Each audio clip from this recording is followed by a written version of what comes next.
રાજકોટમાં 8 વર્ષ પૂર્વે પોલીસ કર્મચારીની હત્યાના બનાવના સાક્ષીના ભાઈ ઉપર હત્યાના આરોપી સહિતના 9 શખ્સોએ હુમલો કરી કારમાં તોડફોડ કરી હતી. તેમજ સાક્ષીના 2 મિત્રોને પણ છરીના ઘા ઝીકી દેવાતા આ મામલે ભક્તિનગર પોલીસ મથકમાં 9 શખ્સો સામે ગુનો નોંધાયો.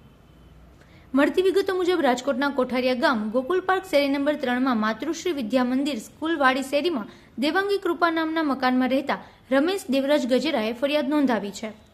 આ હત્યા કેસમાં રમેશ દેવરાજભાઈ ગજેરાના ભાઈ જિજ્ઞેશ કે જેણે હત્યા નજરે જોઈ હોય અને ઘટનાનો સાક્ષી હોય કોર્ટમાં જિજ્ઞેશે જુબાની આપી હતી.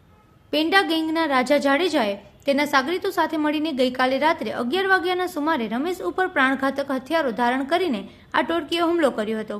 આ બનાવ વખતે રમેશનો મિત્ર દિવ્યેશ ઠુમર અને દેવટાંક પણ સાથે હોય તેના પર પણ હુમલો કરવામાં આવ્યો હતો. તેમજ આ ટોળકીએ સોડા બોટલ અને પથ્થરો વડે ઘા કરીને ગાડીના કાચ તોડી નાખી તોડફોડ પણ કરી હતી.